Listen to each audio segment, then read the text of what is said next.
They say silence is empty, but that's not true. Sometimes silence remembers. In the cold stillness of an abandoned room, there's something left behind. Not footprints, not fingerprints, but a weight. A whisper of energy. Effort that once filled the space, still vibrating faintly in the walls like a pulse trapped in time. Years ago, a man used to come to this room every night. No one knew why. He wasn't an artist. He wasn't a builder. He wasn't even particularly intelligent. But he showed up without fail at exactly 2:47 a.m. Same hour, same motions. He would pace for 17 minutes, then sit in the corner and write things that made no sense. Sentences that curled in on themselves like smoke. Names no one recognized. Symbols no language could claim. And then, one night, he stopped coming. No warning, no goodbyes. But the room never forgot. That's the thing about effort. Even when it looks pointless, it leaves a mark, a disturbance, like blood that seeps into floorboards. You can scrub and sand and repaint, but under enough pressure, the stain always rises back to the surface. People whispered that the room had gone cold, that the lights would flicker around 2:47 a.m., even though the power had been cut. They said if you sat in that same corner, you'd hear footsteps pacing. For 17 minutes. All the man's notebooks were gone, but the weight of what he did there, every night in the dark, when no one saw or praised or cared, had seeped into something deeper. And whatever it was, it never stopped watching. Here's the part no one wants to admit. Most effort goes unnoticed. You train alone. You learn in silence. You give your energy to things that never seem to give back. And you wonder, was any of it worth it? But just because no one applauded, doesn't mean nothing changed. Effort is like a key slipped under the door. Maybe no one hears it fall. Maybe you forget you even left it. But someday, something will find it and unlock something you didn't know existed. There's a darker truth too. Most people don't fear failure. They fear effort that doesn't show results. That's why they quit after one rejection, one silence, one failure. They're not afraid of losing. They're afraid that their struggle won't matter, that their sacrifices will evaporate into the void. But effort doesn't evaporate. It lingers. It sticks to you like scent in your clothes. It lives in your posture, your instincts, your gaze. Even if no one sees what you've done, your nervous system remembers it. Your choices subtly change. Your ability to endure evolves. Your timing sharpens like a blade you didn't know you were carrying. Think about it. A criminal practices lockpicking in secret for years. No one sees the practice. No one cares. But one night, he breaks into a vault no one else could touch. Not because of genius, but because he didn't stop showing up. A girl practices lying to herself so convincingly that one day, she fools a room full of interrogators without blinking. Every time she forced herself to smile alone in her bathroom mirror, she was rehearsing for that moment. You can't always tell what your effort is building, but that doesn't mean it's building nothing. The scariest part, sometimes the effects of effort don't show up in you. They show up in someone else, someone who watched you suffer, someone who inherited your pain and decided never again. And their success, their cold, focused rise, that's your effort wearing someone else's face. We leave trails behind us even when we walk in the dark. Some people leave behind money, others trauma, some leave love. But those who suffer deliberately, with intention, who grind through their worst days without witness, they leave behind something even more rare. They leave pressure, and pressure makes diamonds, or monsters. Depends what finds it. You might think no one is watching, that your hours of unseen effort are wasted, but something always watches. Not always a person, sometimes just time, or consequence, or something even harder to name. There's a place between memory and momentum, and that's where effort hides. It's why a man who gave up 10 years ago might still influence the outcome of a life today. Why a mother's silent sacrifices echo through the decisions her child makes as an adult. Why a student who almost dropped out becomes a world changer, Not because they were brilliant, but because they didn't stop showing up.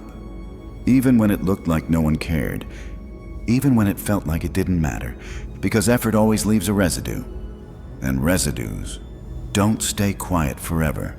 There's a book that no one can read, no cover, no title, no pages you can turn. But it writes itself, quietly, constantly, tracking every step you take when no one's watching, every hour you stayed awake when you could have slept, every decision to try again when you could have let go. It's not divine, it's not moral, it's not even fair, it's psychological, it's the invisible ledger, and whether you realize it or not, you're writing in it right now. This ledger doesn't record how well you did. It records that you did it at all. It doesn't care if your efforts made sense or if you failed spectacularly. It simply tallies effort like weight stacked on a scale you can't see.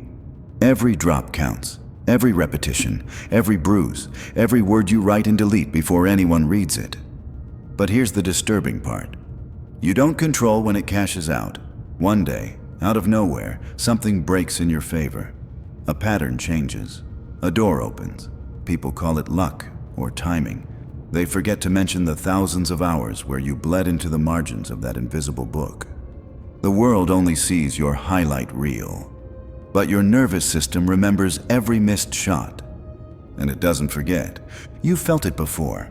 That eerie sense of improvement. When you suddenly respond faster, choose better, endure longer. You didn't consciously learn it. It emerged, like a shadow stepping forward after years of walking beside you. That's the effect of compound effort. Psychological residue turns into behavioral momentum, and once it builds, it doesn't stop. Even after you quit, your body keeps moving forward. That's how deep effort goes. It seeps into your defaults. You don't think your way through adversity anymore. You just react. Sharper, colder, more precise. Because somewhere deep inside, the ledger remembers. But it cuts both ways. Every time you avoid the work, the ledger records that too. Not as punishment, but as inertia. It notes the slack, the delay, and it adjusts your identity accordingly. You become slower, softer, less dangerous. Effort, or lack of it, is identity in motion. Think of a con artist. He practices his lies in the mirror every morning, not to trick anyone, just to feel right saying them. His ledger fills with linguistic poison, and one day he walks into a room and sells a lie so smoothly it ruins someone's life.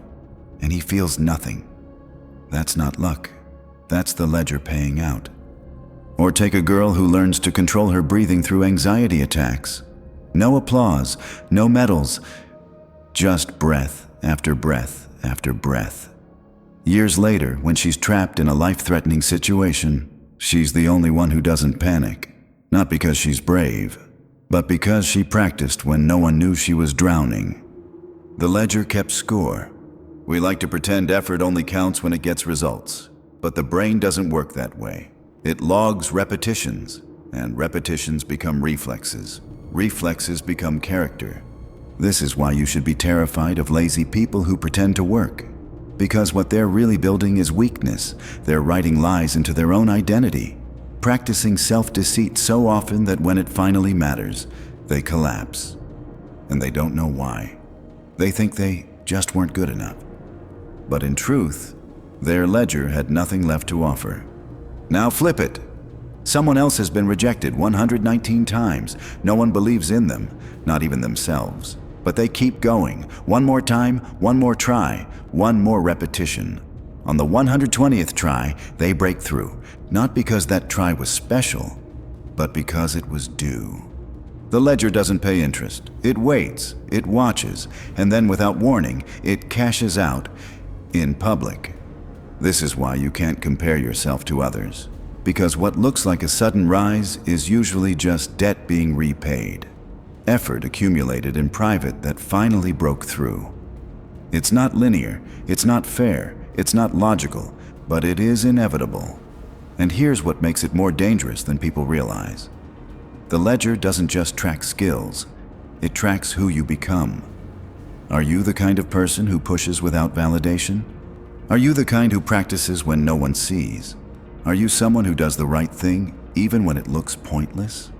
Every act of effort etches that identity deeper into your nervous system. You become someone who doesn't flinch, who doesn't break, who doesn't need a reason to continue. That's when you get scary. That's when the people who mocked you begin to shift their gaze. Not because you proved them wrong, but because something in you changed. You started walking differently, speaking slower, reacting less, carrying weight they couldn't see. Because you know the ledger's secret. It doesn't reward hope. It rewards consistency. It doesn't care what mood you're in. It doesn't care if your life is falling apart. It only wants to know, did you show up anyway? If yes, it adds weight to the balance. If not, it waits. And the longer you delay, the heavier the price of restarting becomes. That's the trap. The ledger isn't cruel, but it is strict. You can fall behind, and you can fall so far behind that you don't even recognize your former self anymore. Not because you lost your talent, but because you stopped writing in the book. There's only one way to avoid that. Pick up the pen again, even when you're tired, especially when you're tired. Because every line you add is one line closer to something you can't yet imagine. And when it comes, you won't be surprised. Because deep down, you'll know it was already written. There's a law most people never hear about. It's not in books. It's not taught in schools. It's whispered in places where shadows have their own voices, where people break silently and rebuild without witness, where suffering becomes currency. It's called the law of unseen return. It works like this. Whatever effort you give, especially the kind that seems wasted, returns. But not where you expect, not when you expect, and sometimes not how you wanted. Think of a boy who trained for years to be a world-class pianist. Hours of aching fingers, bleeding cuticles, missed parties, no recognition, no stage, and then an accident, a severed tendon. He would never play again. Wasted? Maybe. But 5 years later, when his father collapsed in the kitchen, it was that same boy, no longer a pianist, but now a surgeon whose hands moved without hesitation, whose precision saved a life. Where did that calm come from? Where did that steadiness, that refusal to panic, come from? Unseen return. The hours spent in discipline, in failure, in repetition, had mutated. They didn't vanish. They transformed. That's the rule. Effort doesn't die, it reincarnates, sometimes into power, sometimes into poison. Depends what you do next. Let's make this more unsettling. Imagine someone who loved too hard, gave everything in a relationship, sacrificed, adapted, poured themselves out, only to be left, ghosted, forgotten, wasted effort, number. That same person becomes emotionally bulletproof. They don't trust as easily. They read micro-expressions like radar. They sense lies before they're spoken. They're not bitter, they're clear. Their pain became data. Their effort to understand someone else became an internal map of manipulation, attachment, and control. One they can now use, not to love, but to outmaneuver. Not every return is noble. The law doesn't judge, it compensates. The girl who practiced patience her whole life becomes terrifying when she stops using it for others. The man who tried for years to be chosen becomes magnetic when he finally chooses himself. The kindness that went unreturned becomes strategy. The softness becomes armor. The smile becomes silence. And silence is where power lives. The strange thing is, no one sees the mutation happen. You don't wake up one day and feel powerful. It creeps in. You stop over-explaining. You stop reaching. You stop giving energy to things that don't give back. And suddenly, people listen when you speak. Not because you raised your voice, but because you lowered your expectations. That's the trade. Effort that goes unrewarded doesn't vanish. It hardens. It becomes the edge in your tone, the cold in your gaze, the calm in your decisions when others lose control. People think you're gifted. But you know the truth. You were built by effort that no one saw. Let me tell you a secret about the people who seem untouchable. The ones who walk into rooms like they own them. The ones who never flinch, who make power look effortless. They're not lucky. They're mutated. They've been broken quietly, rejected repeatedly, ignored, dismissed, underestimated. And every one of those moments was logged, not by others, not even by themselves, but by something deeper. Call it the subconscious. Call it survival. Call it the ledger from before. Whatever it is, it remembers. And it decides, over time, that if no one else will reward your effort, it will turn it into something they can't ignore. That's when fear enters the equation. Because once your effort mutates into resilience, into raw surgical focus, you become a threat. Not physically, not loudly, but existentially. People feel your boundaries like heat. They sense your withdrawal as danger. They don't know why you make them uncomfortable. They just do. It's not because you're mean. It's because your effort is no longer external. It's become internal leverage. And that kind of power is quiet. You'll know the law has taken effect when people start asking, "What changed?" But you won't be able to answer. Because the truth is, everything did. Every failed conversation taught you how to speak less. Every unanswered message taught you how to stop reaching. Every ignored effort taught you where to stop investing. And that collective silence, it transformed you. Now here's the final twist. The law doesn't just work forward, it echoes backward. Sometimes someone you've never met benefits from your effort. Your sibling learns from your burnout. Your student inherits your focus. A stranger picks up your words years later, and it shifts something in them. You don't even know it happened. But something returned. Not to you, but through you. That's the haunting beauty of it. The law doesn't ask for your permission. It doesn't check in to see if you're okay with how it pays out. It just delivers, eventually. So maybe your effort isn't about success. Maybe it's about transformation. Maybe all those nights of showing up when it didn't matter made you into someone who can now survive anything. Maybe that's why effort hurts the most right before it becomes something else, like how a cocoon looks like death until it opens, and something with wings steps out. There's a flaw buried deep in the minds of manipulators. It's not their charm, not their lies, not even their arrogance. It's something simpler and far more dangerous. They can't calculate effort they didn't witness, and that's where it all unravels. You see, the truly dangerous people in this world, the ones who play others like instruments, build their power on assumptions. They study behaviors, reactions, weak points. They prey on predictability. They look for wounds that still bleed, but there's a kind of effort that leaves no wound, no visible scar, no panic in the voice. It's buried effort. Effort that was done in silence, in solitude, in absolute despair. Effort that doesn't look like progress, because it was never done for applause. And manipulators, they never see it coming. Because they don't know what it looks like. They assume the one who appears passive is. They mistake restraint for submission. They mistake calm for weakness. They mistake silence for vacancy. Until they reach for the trap door and fall straight through. Let me show you what that looks like. Imagine a man who's always quiet in meetings, overlooked, interrupted. The manipulator in the room thinks he's harmless, pliable even. So they start to push, undermine, cut him down subtly, just enough to feel dominant. But what they don't realize is that man has spent 10 years studying power dynamics, not out of ambition, but out of necessity. He grew up under someone who controlled every word he spoke. He learned to decode tone. He learned to sit still even when rage coursed through him. He learned how to hold eye contact like a blade. So when the manipulator makes their move, they think it's checkmate. But it isn't. It's reversal. One sentence, one surgical call out, one perfectly timed move, and the entire room shifts. The trap door opens, because the man they underestimated was never still. He was waiting. This is the hidden terror of human effort. It accumulates in shadows, and when it finally speaks, it speaks with precision.